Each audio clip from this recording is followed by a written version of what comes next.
Hi, a hearty welcome to one and all. Let me try to see if I can get this together. Well, I'm here to do another video, so thank you for tuning into my channel. And I want to thank all of you who have come in to watch my videos, to respond, to reply, whether we agree or not. Some of you, of course, some snide remarks, but it doesn't matter to me. But I just want to thank those of you who have subscribed and who have helped to build up my channel as I go along.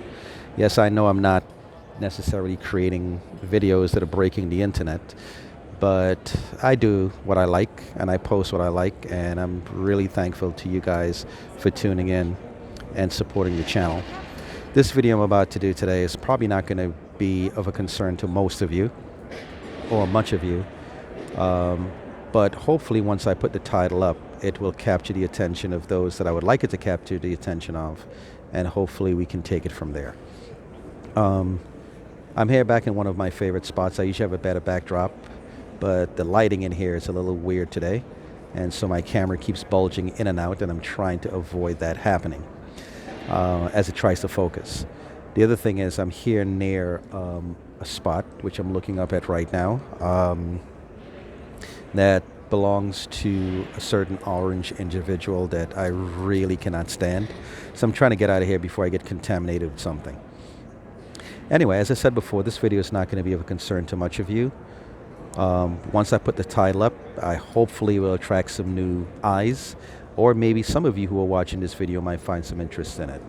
But it's more of a concern, not a dire concern. The world is not going to come to an end if no one pays attention to it. But it's just a concern of mine, and hopefully, once I put it out, it can get some traction. In my last video that I did, I spoke about my ancestry. And 80% of my ancestry comes from Africa, a place that I would really love to go to, hopefully in the near future. Now, to go over there, it will just be a moment of just going there just to feel the earth that my ancestors walked on, that they toiled on, and that some of them were taken away from, to be brought onto this other side of the world. So I would love to go there. Only problem is with so many of us of African descent, we cannot really connect with our past by going through our family lineage, because we really don't know who most of them are, unless you're privileged to have a great-great-grandmother still alive or great-great-grandfather still alive with a good memory that can tell you things that their parents told them that can probably trail all the way back to the days of slavery on this side of the world. But in a lot of cases, many of us are not in that position. That said, 20% of my ancestry comes from Europe. But the one place that I know most about happens to be Portugal. I used to hear about this when I was a young child.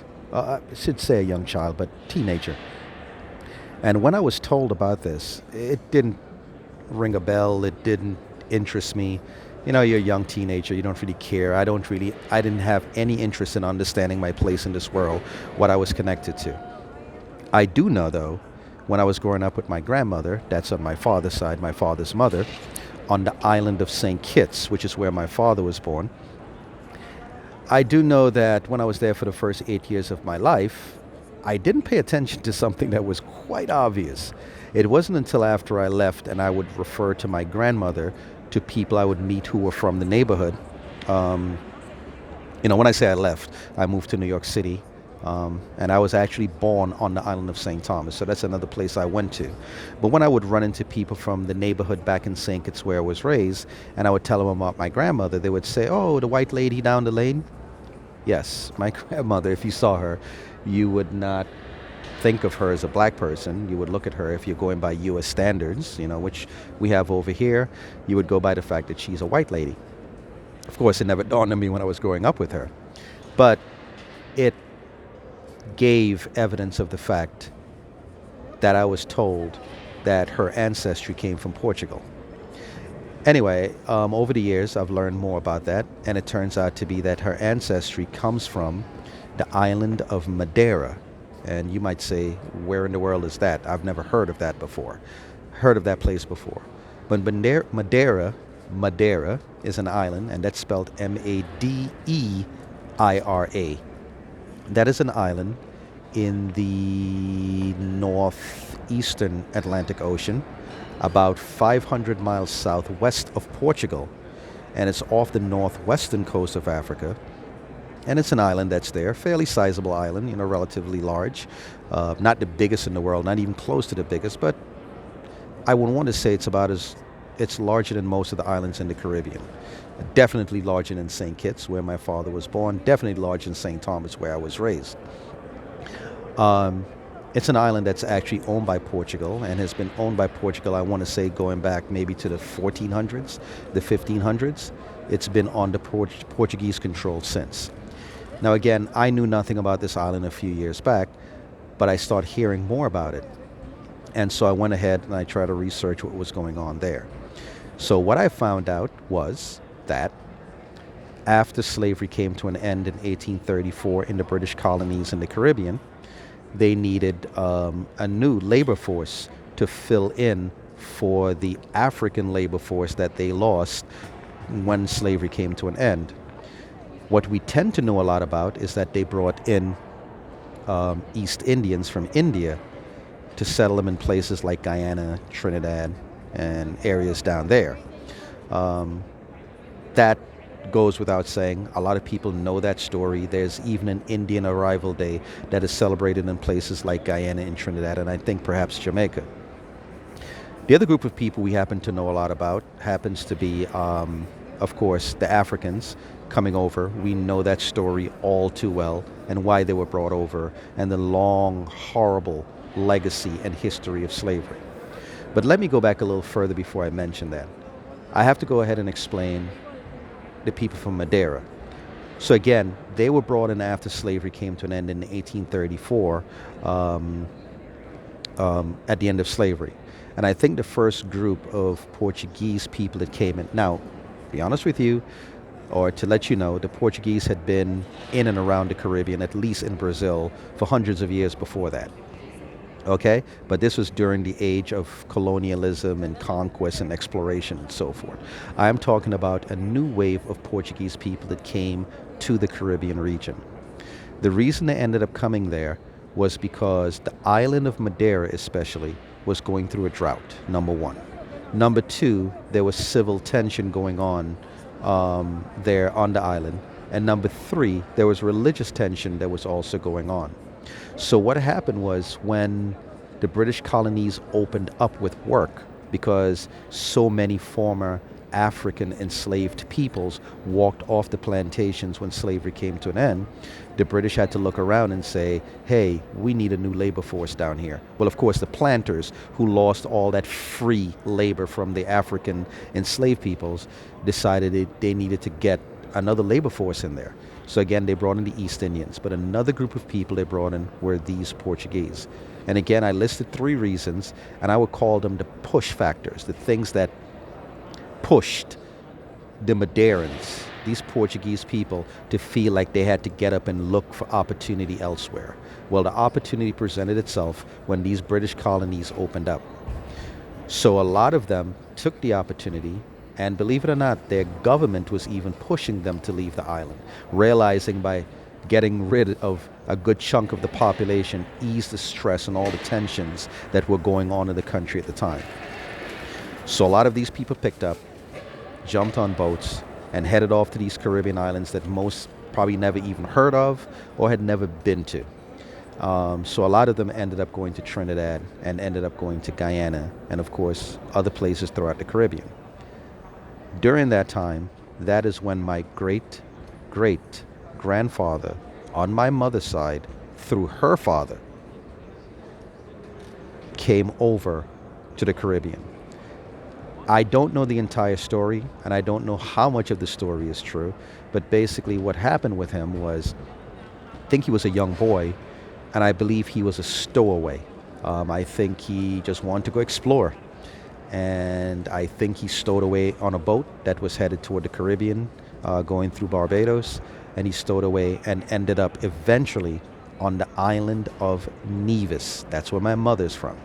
Some people would see it on the map and say Nevis, but we say it as Nevis. It's right next door to St. Kitts, where my father is from. And he stowed away on the boat, made it over to somehow, and eventually ended up on the island of Nevis. And of course, that would be the introduction of the Portuguese side of my family, at least on my mother's side, ending up on the Caribbean island of Nevis. But it also happened on my father's side, and I don't know that story too well. But my father's great, or I should say, my great great grandmother, she came from Portugal, also Madeira. So this is on my father's side via his mother. Okay? So my great great grandmother also came from Madeira. And again, this was most likely during the age when the British opened up the British colonies to invite people to come into work. As a matter of fact, we know the East Indians were known as indentured servants. The Portuguese, I think, were also known as that. Maybe not fully, because they probably just came over there on their own just when the opportunity opened up. But that is basically how the Portuguese side of my family ended up in the Caribbean. Now, the reason why I'm bringing this up is because there's so much documentation on the East Indians coming over from India to the Caribbean. There's so much documentation, of course, and it should be, about how Africans made it over to the Caribbean. Even the Chinese who came over to the Caribbean via the Panama Canal, when the Panama Canal first opened up, a lot of Chinese were brought in to work in that area. Or if it was not to work, they just came in to be the people that provided the food and so forth for the workers that were there. And then a lot of them left from the Panama Canal when it was completed and ended up in different parts of the Caribbean. I guess what I'm saying is that with this whole thing with Madeira, I am really surprised that on YouTube, I just don't find any videos detailing the journeys of these people that came from Madeira that came over to the Caribbean. There's no documentaries on it. Now, sure, you can go and you can find books, you can find some online sources that give some history about it, but for the most part, the history pretty much deals with after they arrived in the Caribbean. I wish I could find documentaries or I can find articles dealing with what the island was like, what drove these people over. I do know a little bit about it, which I mentioned already, but what drove these people, what brought them over, some real life stories of what transpired during that time. That you cannot find. And as a matter of fact, if I type in Madeira on YouTube, nothing is going to show any connection between that island and the Caribbean. It's just videos on Madeira itself. If I put in a search for Madeira and the Caribbean, there is no video showing a connection. If I put in a video about the Portuguese in the Caribbean, it has nothing whatsoever to do with that wave of immigrants that made it over to the Caribbean. I might talk about the earlier ages of the Portuguese during the age of exploration, but definitely not about the migration of the Madeirans and also those who came from the Azores to the Caribbean. So I don't know why that is. I don't know how many Madeirans even know about this chapter of their history. I don't know how many Caribbean people also know. But I will tell you this much. When you go to the Caribbean, the Portuguese are like the biggest open secret there, or the legacy of the Portuguese are like the biggest open secret in the Caribbean. You go down there, you see people of East Indian heritage. Naturally, you see a lot of people of African heritage. You see people of Chinese heritage. But the Portuguese just seem to just blend in. And here's the thing. How do you know the Portuguese have left their mark on Caribbean history, at least from the 1800s? You go down there and you find so many Portuguese surnames. You'll find names like Nunes. You'll find names like Alves, A-L-V-E-S. You'll find names like Teixeira. You'll find names like Silveira. You'll find names like Silva. You'll find names like, in my family, the names that I do remember that I was told, on my mother's side through our Portuguese ancestor, the name was Da Costa. Some say it may have been De Castro, but it looks like it's come down to us as Da Costa. Now, we don't carry that name today because that same ancestor in our family, once he stowed away and made it over to the Caribbean, we understand that he was adopted by a British family by the last name of Marshall. And that's the name apparently he took. And that's the name that has been handed down into our family. But his original surname apparently was da Costa. Over on my father's side, my great-great-grandmother, I understand that her name was de Jesus.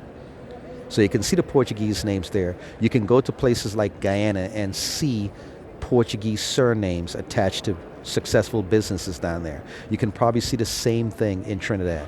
And you see all these Portuguese names all over the place, but yet the story is barely told of how that even came to be. And that is something that I find very concerning, that there's just nothing there. It's like there's Madeira, there's the Caribbean, and it's like there's no mention of the connection between the two.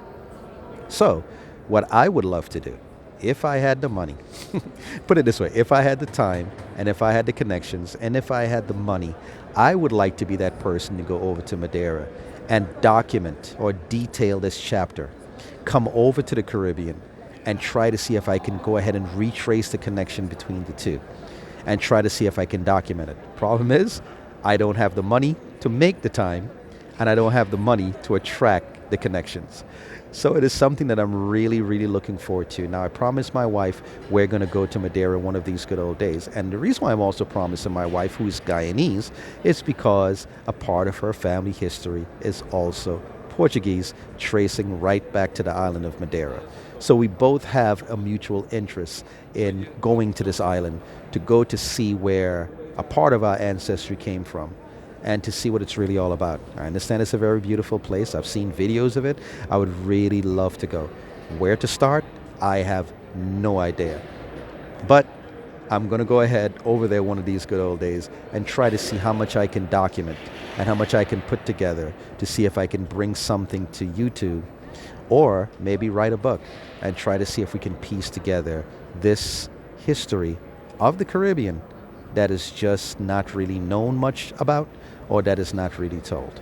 So that's what this video is really all about. So hopefully the Madeirans who are watching this video because they saw the title, or the people who are interested in Madeira because they see the title, hopefully it draws them here to this and they will listen in. And hopefully somebody may jump in and say, hey, I know something about that and can help me out. All right?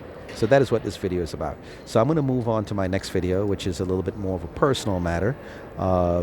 And we'll see how this works out. So I want to thank you for tuning into this video, probably one of the shortest videos I've ever done. So thank you for tuning in. You can share this video, you can like, and you can subscribe to my channel. I would greatly appreciate it. Have a great day.